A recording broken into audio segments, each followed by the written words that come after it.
기쁩니다. 왜냐하면 예수님의 부활이 우리에게 죽음의 두려움을 몰아내었고 사망을 이기게 하였고 승리를 가져다 주었기 때문에 그렇습니다. 이 주님의 부활은 한마디로 축복의 사건입니다. 이 아침에 저와 여러분이 죽음을 박차고 일어나신 주님의 부활의 능력과 소망이 가슴 깊이 느껴지는 아름다운 축복의 시간이 되어지기를 축원합니다. 우리 옆에 있는 분에게 인사합시다. 예수 다시 사셨습니다. 예수 다시 사셨습니다. 예. 오늘 말씀에 보면 주님이 부활하실 때 큰 축복을 받은 사람들이 나옵니다. 막달라 마리아와 다른 마리아였습니다. 이들은 예수님의 그 유명한 제자는 아니었어요. 예수님 직계 가족도 아니었어요. 아주 무명한 사람들이었습니다. 이들은 얼마나 무명한지 다른 마리아라고 말할 정도였습니다. 그럼에도 불구하고 이들은 주님의 부활하심을 목격하고 동시에 큰 은혜를 덧입고 하나님의 축복에 참여하는 자가 됩니다. 그래서 오늘 말씀을 이렇게 부활을 확신하며 살아가는 사람들 어떤 하나님의 축복이 있는가 같이 묵상하려고 하는 거예요. 첫 번째로는 주님의 부활을 믿을 때 말할 수 없는 기쁨이 생기더라라고 하는 것입니다. 예. 어떻게 이런 복을 받았느냐? 한마디로 그들은 주님이 부활하셨다는 소식을 믿을 때라는 겁니다. 믿을 때 그들의 마음이 큰 기쁨으로 변했고 실망하던 삶이 소망으로 바뀌어졌기 때문에 그렇습니다. 우리가 알다시피 예수님이 부활하시기 직전 상황 어떠했습니까? 예수께서 십자가 위에서 완전히 돌아가셨어요. 피를 흘리시고 기진탈진해서 그 생명이 끊어지자 몸은 축 처졌습니다. 금요일 오후 3시였어요. 그 시간에 자연도 슬픔을 나타냈는지 갑자기 하늘이 어두워지고 지진이 났어요. 하늘도 땅도 주님의 사망을 슬퍼했습니다. 제자들은 더 말할 것도 없죠. 슬픔과 시리에 빠져서 흩어집니다. 그리고 그들은 집 안에 들어가서 숨죽여서 있는 그 순간이었습니다. 그렇게 그들이 말하는 안식일이 지나갔어요. 토요일이 지나갔어요. 그리고 이른 아침이 되었을 때에 이 두 여인이 일어납니다. 주님의 그 시신에 무언가를 행하고 싶었습니다. 향유를 바르고 싶었습니다. 그래서 무덤을 향하여 달려가는 겁니다. 그러면서도 걱정이 태산입니다. 왜냐하면 부잣집 묘지였거든요. 그 부잣집 묘지에 그 문 앞에 가려놓은 그 큰 돌은 이 사람이 한두 사람의 힘으로는 옮겨지지 않을 만큼 큰 돌이었어요. 여인 둘이 올라가면서 이걸 어떻게 치울까? 누가 치워주는 사람이 있을까? 라는 생각을 하면서 올라갔는데 무덤을 보는 순간 그들이 깜짝 놀랐습니다. 무덤 문이 확 열려서 뻥 뚫려진 시커먼 곳이 보이는 거예요. 그리고 그 안에 들어갔더니 예수님 온 데가 한 데 없는 거예요. 그 캄캄함 속에 광채나는 천사가 나타납니다. 그 천사들이 말합니다. 너희는 무서워하지 마라. 십자가에 못 박힌 예수를 너희가 찾는 줄 아노라. 그는 여기 계시지 않고 말씀대로 살아나셨느니라. 예. 이 두 마리아는요, 지금 깜짝 놀라는 거예요. 아니, 거기 세마포가 있어서 예수님의 시신이 있는 줄로만 알았는데 예수님이 안 계신 거예요.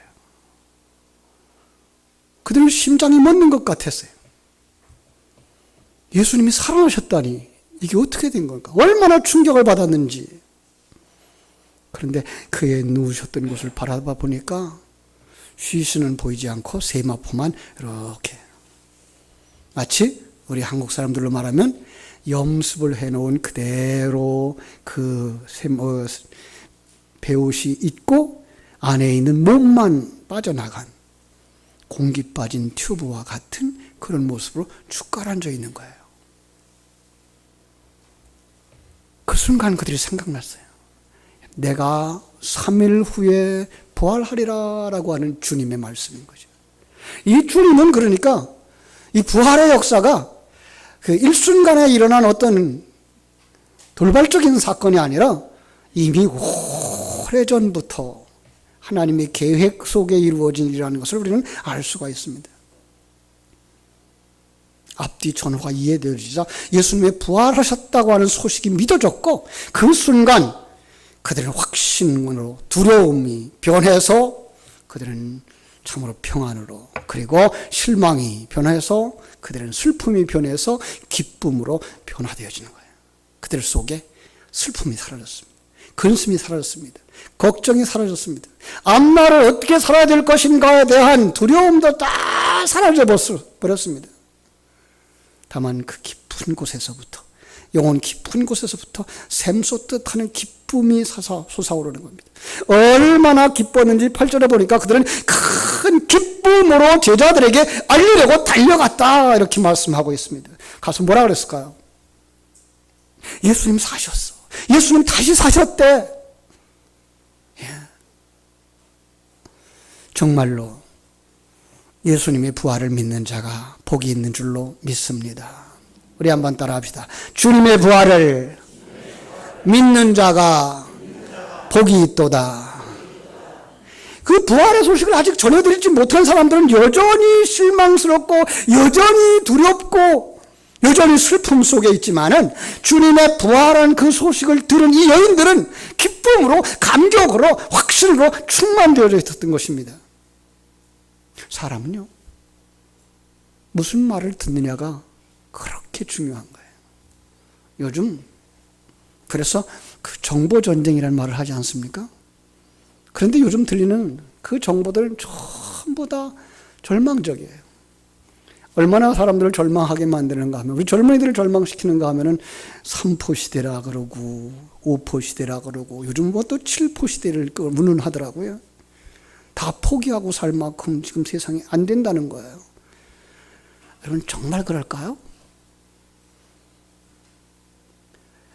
여러분 하나님이 전능하신 하나님이라고 믿는 사람들이, 이 나라를 하나님이 다스리고 계시다고 하는 사실을 믿는 사람들이, 내 인생을 하나님이 인도하시고 하나님은 나와 함께 하신다고 하는 사실을 믿는 사람들이 이 세상을 떠나면 하늘나라가 예비되어져서 하나님의 품에 안겨서 평안을 누릴 것이라고 하는 그 희망을 가진 성도들이 과연 이 삶의 현장 속에서 그렇게 절망스러울까요? 아니라고 생각합니다. 여기 알량한 논리를 가지고 보이는 것만 가지고 판단한다 그러면 절망스러운 환경일지 모르지만 우리 하나님이 우리와 함께 하시는 줄로 믿습니다. 그분은 우리가 이 땅에 살아가는 날 동안 함께 하실 뿐만 아니라 완성시켜서 우리를 천국으로 인도해 주시는 우리의 부활의 주가 되시는 줄로 믿습니다. 그래서 이 부활의 주님을 믿을 때 사람들의 마음엔 평안이 깃들게 되어 있어요. 보세요. 이들은 주님의 부활 소식을 믿자 발걸음이 빨라졌습니다. 제자들을 향해 달려가기 시작했습니다. 한참 달려갈 즈음이 예수님 나타나십니다. 예수님 뭐라 그래요? 그대로 그저 샬롬 하고 이야기를 합니다. 예. 통상적인 인사죠. 그런데요, 그 여인들에게는 이게 통상적일 수가 없어요. 지금 그들이 얼마나 두려워했는지, 그리고 지금도 얼마나 두렵고 떨리는지 그들은 평안하지 않았어요. 그런데 주님의 그 평안의 음성을 듣는 순간 그들의 마음은 편안해지는 겁니다. 여러분, 바다 위를 걸어오시는 예수님 기억하시죠? 풍랑이 일어서 그냥 풍랑이 배를 덮쳐 사람들 죽게 된 것 같아. 이 배가 금방 파손될 것 같아. 아니 금방 깔아줄 것 같아. 그런데 그 파도 위를 주님이 걸어오셔요. 여러분, 우리가 누리는 그 평안함은 그냥 고요하여서 아무 일도 없기 때문에 누리는 평안함이 아니에요. 그 풍랑 속에서도 주님이 배에 오르실 때 누리는 평안함. 태풍이 불고 바람이 몰아치고 눈비가 내리는 그 상황 속에서도 어미 새의 품에 안겨진 새끼 새는 편안한 잠을 자는 것처럼 오늘 우리들은 이 세상이 어떻게 변화하든지 여기서 우리와 함께 하시는 하나님을 믿으며 그분이 평안의 하나님이시며 그분이 우리를 천국 백성으로 만드시는 하나님이시며 천국까지 인도해 주실 확실한 하나님인 것을 믿을 때 누리는 그 평안함. 오늘 예배하는 여러분 속에 이 평안함이 있기를 주님의 이름으로 축원합니다. 삶이 힘들고 미래가 불투명한 현실. 현대인들은 그래서 평안하지 않습니다. 죄를 생각할 때에 죄값을 받을 걸 걱정되어지고 지옥에 갈 것이 두려워요. 죽음이 다가오는 게 불안해요. 병원에 갔을 때 의사의 진찰을 받고 참 사색이 되어져서 진찰실을 나오는 사람을 보았습니다. 알고 보니까 의사로부터 얼마 살지 못한다고 하는 사망 선고를 듣고 나온 거예요. 사망 선고를 받으면 하늘이 무너지는 느낌이랍니다.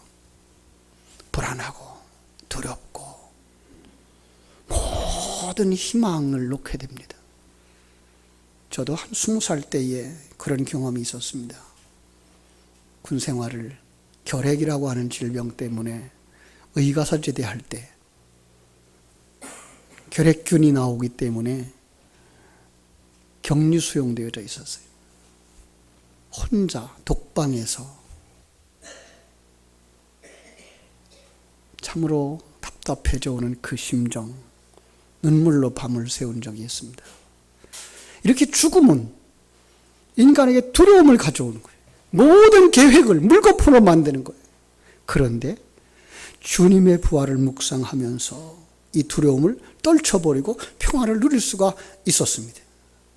주님의 부활은 우리가 더 이상 죽음에 대하여 두려워할 이유가 없다는 겁니다. 왜죠? 우린 죽으면 어디 갑니까? 천국에 가기 때문에. 예. 주님의 부활처럼 우리도 부활할 것을 믿는 그 믿음 때문에 그 주님의 부활의 신앙을 가진 사람들은 어떠한 환경 속에서도 평강을 누리는 줄로 믿습니다. 바울 사도도 그랬어요. 바울 사도요, 정말로 놀라운 축복을 받은 사람이에요. 그런데 그가 이렇게 간증을 해요. 그리스도께서 죽은 자 가운데 다시 살아나서 잠자는 자들의 춘열매가 되셨다고. 그래서 나는 두려워하지 않는다고. 이 아침에 우리 주님 말씀하십니다.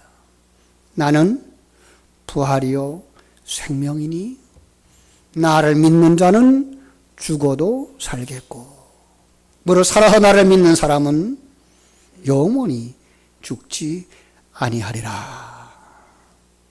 이 말씀을 믿습니까? 이 말씀을 믿고 영생복락과 평안을 누리게 되기를 주님의 이름으로 축원합니다. 이 하나님의 부활, 예수 그리스도의 부활의 확신을 가지자 그들의 마음속에서부터 사명의 불이 피어올랐어요. 10절에 보니까 여인들에게 하나님이 말씀하셔요. 무서워하지 마라. 가서 내 형제들에게 갈릴리로 가려고 하라. 거기서 나를 보리라.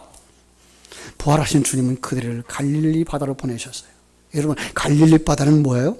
주님과 그들이 평생 같이 있었던 장소예요. 삶의 현장이에요. 기적을 일으켰던 현장이에요. 거기서 죽음을 박차고 승리하신 주님을 다시 만나는 거예요. 우리는요, 우리의 삶의 현장으로 돌아갔을 때 그 삶의 현장 속에서 부활하신 주님을 만나게 되는 줄로 믿습니다. 예배당 안에서만 부활하신 주님을 만나는 게 아니에요. 우리는 삶의 현장에 들어갔을 때 그 속에서 부활하신 주님을 만나요. 부활하신 주님을 만나게 되면 거기서 자기의 사명이 무엇인지 떠오르게 되어 있어요. 마태복음 28장 18절로 20절에서 우리 하나님은 주님께서 이렇게 말씀하십니다. 하늘과 땅의 모든 권세를 내게 주셨으니 그러므로 너희는 가서 모든 족속으로 제자를 삼아라. 아버지와 아들과 성령의 이름으로 세례를 주고 내가 너희에게 분부한 모든 것을 가르쳐 지키게 하라. 내가 세상 끝날까지 너희와 항상 함께 있으리라. 예. 이 부활의 확신을 가진 성도 곁에 우리 주님이 항상 같이 하신다는 거예요. 최후 승리할 때까지 도우시겠다는 거예요. 주님의 제자들은 그 후에도 40일 동안 예수님의 만남을 가졌어요. 감람산에서, 마가의 다락방에서 500명이 지켜보는 가운데에서 주님은 이제 승천하셔요. 그들이 다시 마가의 다락방에 모여서 기도했어요. 그리고 성령을 받고 나니까 베드로 보세요. 어떻게 변했나? 예수님 모른다고 여자애 앞에서도 부인하고 도망갔던 이 베드로가요, 성전에 들어가는 거예요. 기도하러 가는 거예요. 그 문 앞에 있는 그 앉은 맹인을 보고서는 은과 금은 내게 없지만 내게 있는 건 내게 주노니 나사렛 예수의 이름으로 일어나 걸으라! 라고 말하면서 그 손을 잡아 일으키는 거예요. 기적이 일어나는 거예요. 삶의 현장 속에서 그에게 주신 사명이 불이 붙는 거예요. 사명이 열매를 맺는 거예요. 그가 설교하자 3,000명이 돌아오는 역사가 일어났어요. 그가 기도하자 5,000명이 돌아오는 역사가 일어났어요.